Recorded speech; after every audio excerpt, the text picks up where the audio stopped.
You did less hours than any other team in the National Football League.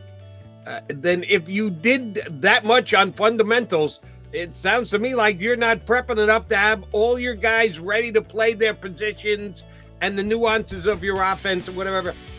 It doesn't add up to me, Johnny Mac. Yeah, I Did they guess. really, when the couple of minutes that you were there, were they really gearing down on those fundamentals? Well, I think what Nick was saying with that was when they are out on the field, it's heavy fundamentals, heavy technique. They spent like 35 minutes of an hour, doing that kind of stuff.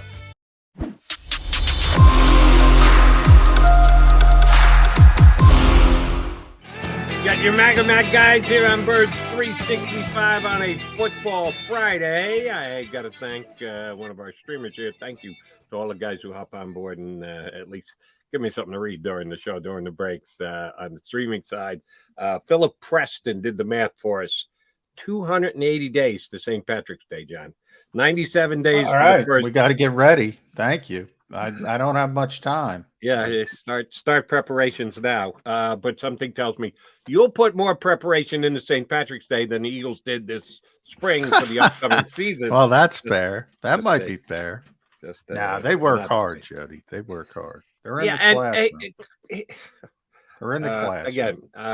again, risking the ire of Eagle Nation, but I really do think they're leaning too heavily on we can't get injured and not giving enough to you actually got to prep for an upcoming football season.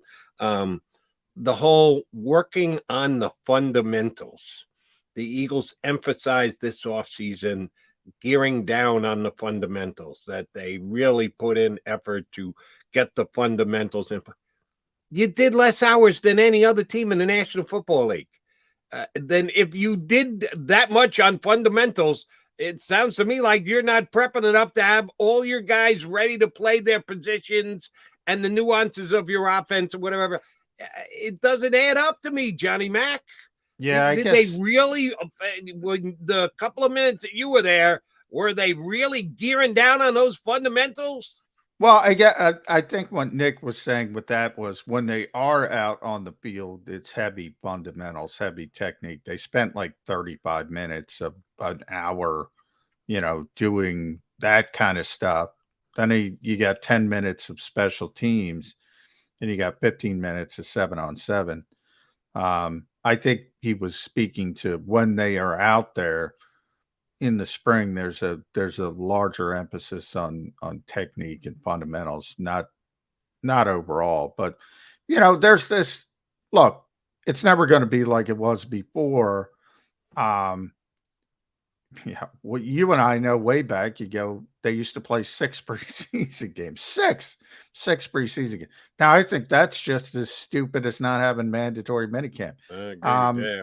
you know, work smarter. Not necessarily work harder. Whatever you want to say, but there is, one thing that always rang true to me about um, coaches, old school coaches who you know said preseason was valuable, which I never agreed with. Um, and there were sort of two sort of schools of thought. I always say I got to cover Dennis Green early in my career, and he always believed winning was a habit, and he liked to win preseason games. Now, he wasn't going to play the starters or anything, but he was trying to win those games. Um, Anytime you're out there, he wanted to win because he believed, as I said, winning is a habit, losing is a habit. I kind of agree with that. Um, then you had the Marv Levy school of thought, I'd like to call it. And Marv, with those great Buffalo teams, he was trying to find five people at the back end of his roster, and the Bills used to get killed in the preseason. I mean, 40-3, blah blah. They're just not playing anybody, and they're just trying to find a couple of players. They'd get to the regular season. All of a sudden, Jim Kelly, Thurman Thomas, Bruce Smith, et cetera, et cetera. They're just winning football games all over the place. So I always, kind of got both schools of thought, but then somebody told me, and I'd never even thought about it before. Now I think about it all the time. He said college teams just show up and play. They don't have preseason games. Nobody complains. Nobody. I mean, that's it is. They have scrimmages and they have, spring games and they do all that kind of stuff and they practice. There's no preseason in college. Well, you can argue when Alabama schedules Samford, it's a preseason game, but it's not really a preseason. It's a real game. Week 3 is Yeah. preseason. Yeah. So, I see both sides of the fence, but practice to me has always been more important to coaches. And it makes sense and Doug Peterson was the one who told me and explained it the best. You can script things in practice. And I say it all the time on the show. I still use it. If you want to work on your red zone, you have to hope you get in the red zone in a live environment.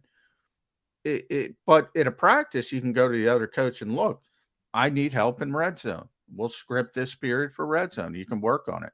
So it makes more sense to value practices and those joint practices like the Eagles do. But at this point of the year, the Eagles are an outlier at this point. Maybe they're proven right. Maybe they're proven wrong. But their whole thought process is built on the medical staff and their recommendations. That's what it's all about. Nothing else. Nothing else. And here's my biggest question with it and or knock on it. I followed their line of logic and thinking, and they do put an extra emphasis on staying healthy and less work means less risk.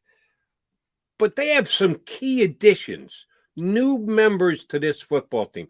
If you are quote unquote running it back with the same group, and the guys were here, and Sirianni's only been here, but those guys who had all of last year, I get it. Fletcher Cox doesn't need to be putting in extra time this week. That's why he just pops his head in, as he says. A.J. Brown should have been here all week. He's new. I know that Jalen is his buddy, and they work out during the offseason. They've never done so on the Eagles field before, and they could use a little bit of a time to work together while under the tutelage of his new Eagle coaching staff. James Bradbury just got here. I know he's been around, been a good player for both New Orleans and the Giants, but he's playing across from Darius Slay, and he's working under a new Eagle coaching staff. Hassan Reddick, how is he going to be used? He's a very debatable guy because he's going to be used standing up. Is he going to be used with his hand in the dirt? How exactly is he going to fit in Gannon's system? Nakobe Dean is a third-round draft pick. You know how much I like the guy. I think he's a playmaker. I think he and Edwards should be on the field together, not one or the other. I think they're the two best Eagle linebackers and should both be in the lineup.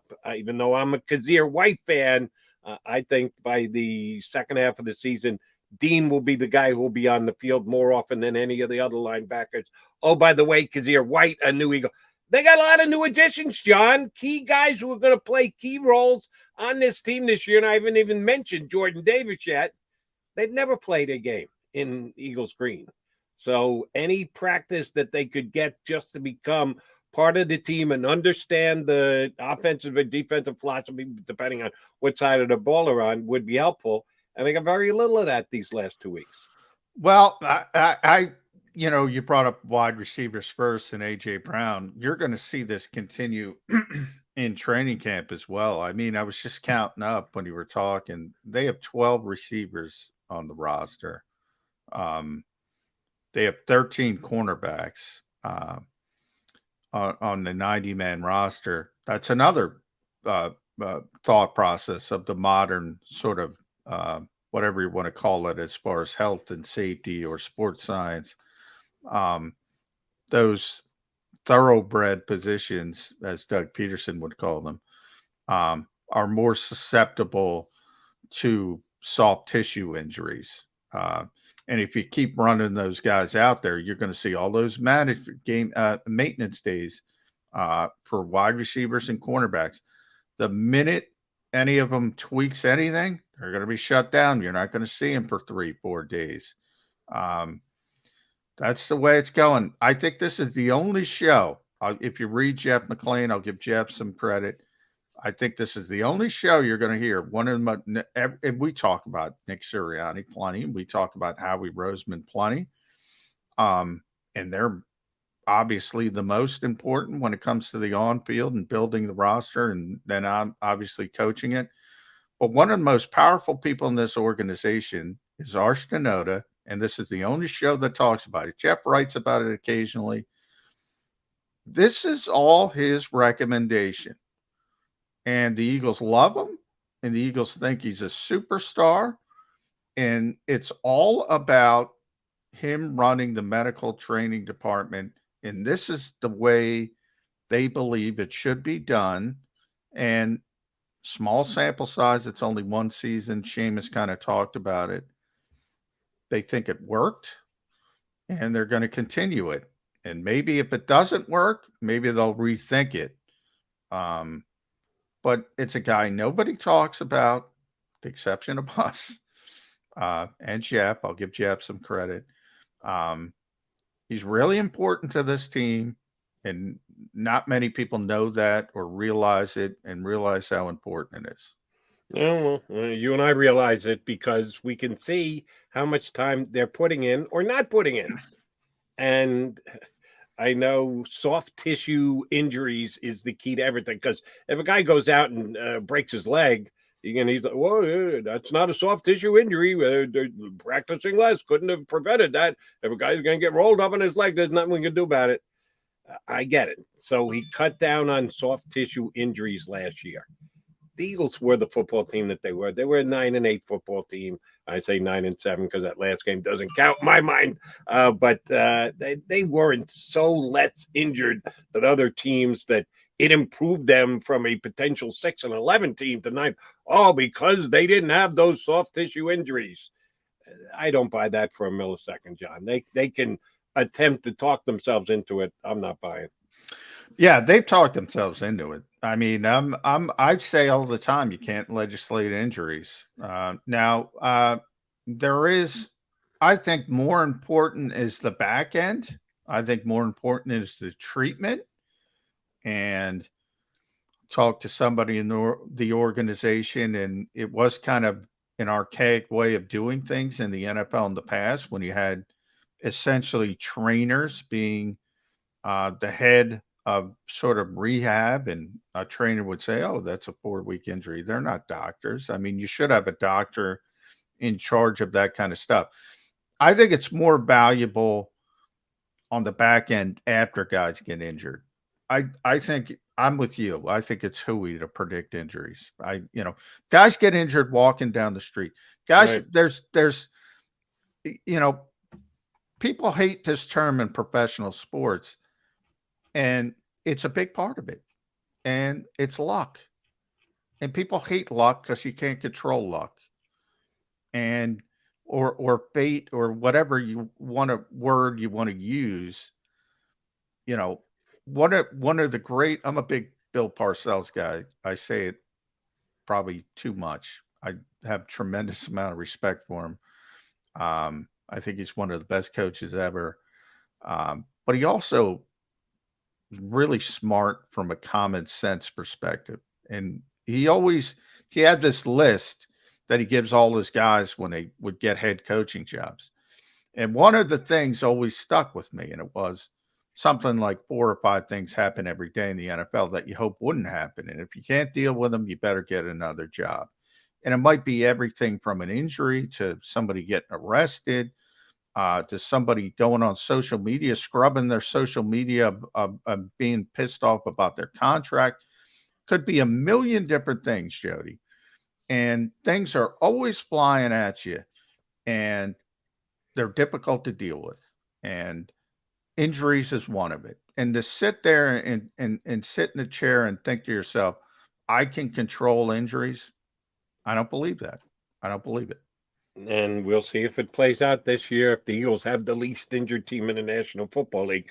Because if it correlates and equates, well, they did less off-season work than any other team in the NFL. So therefore, they should have less injuries than anybody else. It's not a perfect scenario, and it's all just second guessing on our part. We'll see how it actually plays. And then We only have 6 weeks, John, before the Eagles actually get camp underway. Again, this is just trying to read in between the lines. You were there, so I'm going to ask you to do it, even though I acknowledge that it's something difficult to do. I did see a couple of guys, like a Dave Spadaro on the Eagles website itself. The Eagles can't wait for training camp to open up. The coaching staff left them wanting more. 6 weeks down the road, they're going to get it. You're going to get all the hard hitting stuff from Eagles.com. State run media, baby. Yeah, a little bit. Media. So you expect full well to see this type of article out of Spuds. Any of that? You get any feel that the guys were like bummed out that OTAs were over and can't wait for training camp to start? Yeah, I got more up. I can't wait to get over the Walt Whitman to get back home for the South Jersey guys. And yeah, no, everybody wants out. School's out for summer. Everybody. Yeah, just don't go to cheerleaders on the way home. There were some issues back in the day. Yeah, we'll bypass that for now. All right, he's John McClain. I'm Jody McDonald. Coming up in just a couple of minutes, we'll be joined by John McClain. For those of you who haven't seen John with us before, he's one of the lead NFL writers, has been for decades, Hall of Fame voter, been a good friend of mine to hop on my radio shows when I've asked him over the years, and it's been good to us since we started Bird 365 last year. I stepped away from the Houston Chronicle, about 2 or 3 months ago after the football season was over and done with the announced that he was not going to be a regular football columnist for them anymore. But he is a radio guy down in Houston. He's still doing like 10 shows a week, something ridiculous like that, on varying stations, mostly on the flagship station of the Texans. I think it's 6:10 a.m. Sports Talk down in Houston. But John is one of the best guests we get on, knows everything about the league. And we got a couple of Deshaun Watson questions we can throw his way when we punch him up. So John McClain, now radio star in Houston, former NFL columnist for the Houston Chronicle. He's going to hop aboard with us next here on Birds 365.